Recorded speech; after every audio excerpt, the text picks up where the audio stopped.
मोला थल से जल करे और जल से थल कर देत, हे साहेब तेरी साहेबी अब श्याम कहूं सवेत। परमात्मा सब कुछ कर सकते हैं। जब तक आपके मन में ये खरपतवार भरा पड़ा है, खुरापात भरे हैं, ऐसा नहीं हो सकता वैसा नहीं हो सकता, तो आप इस अध्यात्म ज्ञान को नहीं समझ सकते, फिर आपका प्रयत्न व्यर्थ होगा।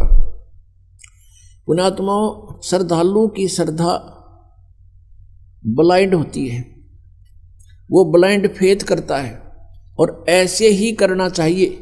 लेकिन उस श्रद्धालुओं की श्रद्धा का, उस स्वभाव का जो एक श्रद्धालु के अंदर होता है, वो ब्लाइंड फेथ करता अपने गुरुओं पर, ऋषियों पर, जो वो बताते हैं, टीचर्स पर, जो टीचर होते हैं, आध्यात्मिक टीचर। और उन्होंने, श्रद्धालुओं ने इन अज्ञानियों को महर्षि, मंडलेश्वर और परम धड़ी मान लिया, सतगुरु समझकर उन पर विश्वास कर लिया, उन्हें जो वचन कहे धार लिए, सिरोधार्य कर लिए। वो दुरुपयोग किया उन्होंने, अभी तक मूर्ख बना रहे हैं, उनको खुद ज्ञान नहीं, श्रद्धालु उनके पीछे लगे हुए। अब आप जी को ये ज्ञान ग्रहण करने के लिए फिर से आपने उसी स्थिति पाना पड़ेगा, क्योंकि काल ये चाहता है कि ये भगवान से दूर हो, किसी तरह हो। जैसे पूरा चीन नास्तिक बनवा दिया और रूस नास्तिक हो गया, क्योंकि जैसे महात्मा बुद्ध थे, ये पुण्यकर्मी प्राणी था, स्वर्ग से सीधा आया था, राजा का लड़का था। जो व्यक्ति स्वर्ग से आया है तो यहाँ के सुख उसको कुछ नहीं लगते, उसका मन नहीं लगा, पिछले संस्कारों ने अंगड़ाई ली, वो घर त्याग कर चला गया, मनमुखी साधना शुरू कर दी, हठ योग किया, मरने को हो गया। गया के अंदर एक माई ने उसका मुंह का दूध चावल लगाए, जब वो धीरे धीरे होश में आया, कुछ फिर आहार करने लगा, तब उसने कहा था, starvation could not lead to salvation, भूखा मरण तक भगवान नहीं मिल सकता।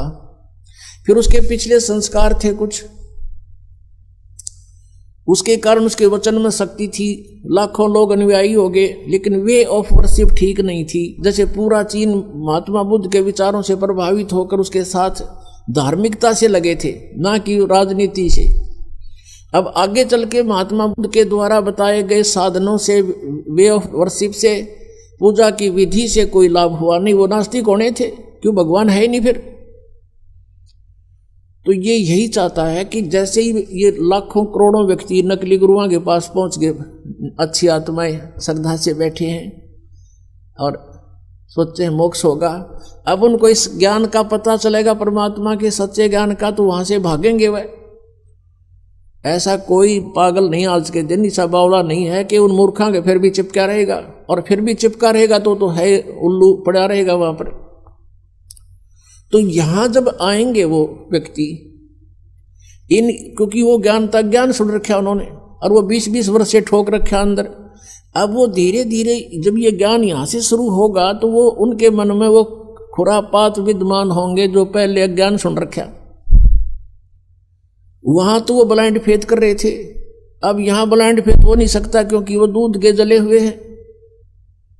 अब छाछ को भी फूकेंगे तो उनको टाइम लगेगा सेट होने में, इतनी और उनका दुर्भाग्य है कि वहां से लोगों के फंस गए जिनका ज्ञान भर दिया आपके अंदर।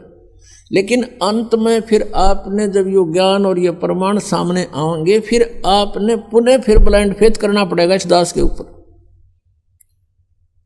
और जब आपके हृदय की अग्रम मग्रम खत्म हो जाएगी, ऐसा नहीं वैसा नहीं, तब भक्ति शुरू होगी। गीता जी अध्याय नंबर 2 के श्लोक नंबर 46 में कहा कि अर्जुन, जब तेरी बुद्धि भिन्न भिन्न प्रकार के भ्रमित करने वाले वचनों से हटकर एक तत्व ज्ञान पर आश्रित हो जाएगी, तब तो तू योग को प्राप्त होगा, तब तो तू भगत बनेगा, साधक बनेगा। नहीं तो कभी कुछ इधर ध्यान जा रहा है, कभी वो सच्चा होगा, वो झूठा होगा, वो कैसे होगा। इनसे हट ले गिर एक तत्व ज्ञान पर आश्रित हो जाएगा जब तेरी साधना प्रारंभ होगी। तो दास का प्रयत्न है कि आपके सारे ये संशय नाश करूं और तत्व ज्ञान से आपको पुनः फीड करूं, भरूं, और फिर आपके अंदर एक आस्था भगवान पूर्ण परमात्मा की इतनी दृढ़ हो जाए कि आप फिर डगमग ना हो। और इसके बिना आप इस मार्ग पर चल नहीं सकते। क्योंकि काल का दाव है, पल पल पर वो छल करता है।